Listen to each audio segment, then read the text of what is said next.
Olá, meu pai dizia que pé de manga não dá jaca. Era uma forma de interpretar a passagem bíblica em Mateus capítulo 7, versículo 18, que diz: "A árvore boa não pode dar frutos ruins, nem a árvore ruim produzir bons frutos."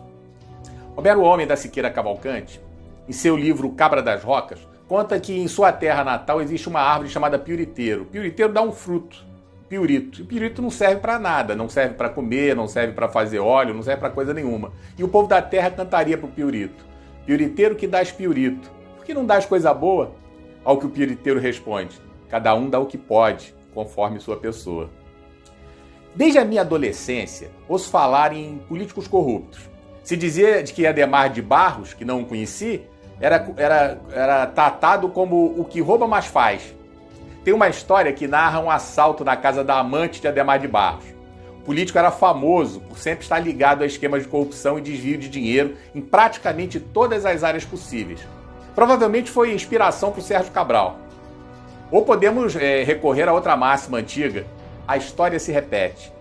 Bem, em 1969, a amante de Barros, Ana Guimol Benchimol Cabriglione, também conhecida pelo codinome, entre os dois, de Dr. Rui, escondia um enorme segredo em uma mansão no bairro de Santa Teresa, no Rio de Janeiro. Na casa estava guardado um cofre contendo uma alta quantia de dinheiro. Por mais que fosse uma confidência entre os dois amantes, o esconderijo do dinheiro não se manteve secreto por muito tempo. Quando o sobrinho da mulher descobriu, entregou a informação para os guerrilheiros do grupo VAR Palmares, Vanguarda Armada Revolucionária Palmares, e a quadrilha roubou mais de 2 milhões de dólares. Dilma fazia parte do grupo de assaltantes. Também é da minha época o ditado popular que dizia: "Ladrão que rouba ladrão tem 100 anos de perdão." O ditado ignora que os ladrões e as ladras, perdoados, têm vocação para o roubo e continuarão seus malfeitos. Especificamente da minha época, se falava da corrupção de Paulo Maluf, a nova versão do Rouba Mais Faz. Do enriquecimento suspeito de Antônio Carlos Magalhães, havia até uma piada sobre o nome da OAS, construtora OAS. Diziam que a sigla significava Obras Arranjadas pelo Sogro. Afinal, César Mata Pires, fundador da OAS, era genro de Antônio Carlos Magalhães. A corrupção era folclórica. Porém, ficava na consciência popular que esses corruptos sempre sairiam impunes. Até que veio a delação de Roberto Jefferson e explodiu o mensalão. Depois veio a Lava Jato. O nome da operação deve-se ao uso de um posto de combustíveis para movimentar valores de origem ilícita, investigada na primeira fase da operação, na qual prendeu o doleiro Alberto Youssef. Através de Youssef, constatou-se a sua ligação com Paulo Roberto Costa, ex-diretor da Petrobras, preso. Depois, Nestor Severo, que foi preso em 2015 e delatou outros. Daí a operação atingiu as grandes empreiteiras Andrade Gutierrez e Odebrecht, cujos respectivos presidentes Otávio Azevedo e Marcelo Odebrecht também foram presos. Ao longo de seus desdobramentos, entre outras pessoas relevantes que acabaram sendo presas graças à operação, inclui-se o ex-governador do Rio de Janeiro, Sérgio Cabral, seu sucessor, Luiz Fernando Pezão, o ex-senador Delcídio do Amaral, o ex-presidente da Câmara dos Deputados, Eduardo Cunha, os ex-ministros da Fazenda, Antônio Palocci e Guido Mantega, o publicitário João Santana, José Dirceu, Eike Batista, Luiz Inácio Lula da Silva. Novas investigações surgiram no exterior em dezenas de países, como Cuba, El Salvador, Equador e Panamá.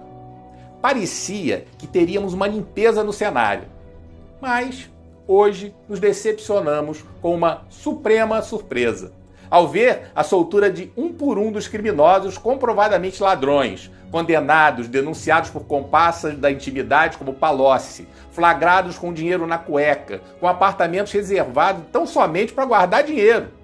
Falcatruas como a compra de refinaria em Passadina, que já entrou no folclore da impunidade.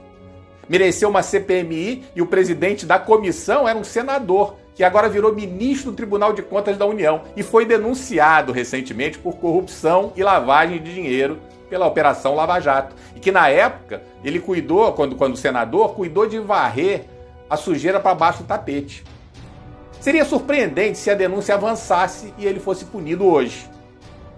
É com suprema decepção que constatamos a suprema impunidade, blindando o Botafogo, o amigo do amigo de meu pai, o Alcolumbre, o Temer, o Fernando Henrique Cardoso, o Aécio, a Amante, o Lindinho, o Lulalau, o Barata, o Zé e a família Marinho. Uma suprema tristeza se abate sobre o povo brasileiro, que acreditou que finalmente o crime não compensaria mais. Os corruptos nadam de braçadas num supremo mar de lama, onde a suprema vagabundagem se refere ao voto da maioria como tirania.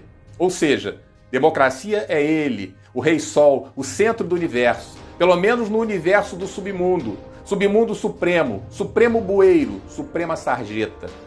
Hoje, sabemos que desembargador que desacata a guarda vai ser chamado na chincha. Ricaço que maltrata PM vai responder. Moleque que maltrata entregador de pizza está ferrado. Até a Globo vai ter que responder por suas falcatruas, pelo menos nas redes sociais. Fora delas, é pouco provável. Estamos carecas de saber quem pode esculachar os outros, falar mal de todo mundo, tem seus crimes deletados e não dá em nada. Pelo contrário, continua negociando suas coisas e ainda dá carteirada doidado. Um supremo tirano, uma suprema picaretagem. Não preciso conhecer os pais de certos canalhas para imaginar que ou erraram feio na educação dessa gente, ou eram tão canalhas quanto. Tá aí os Maia, os Cabral, os Melo, os Magalhães, os Marinho, os Dória, os Lula, os Gomes, Santa Cruz. Como dizia meu pai, pé de manga não dá jaca.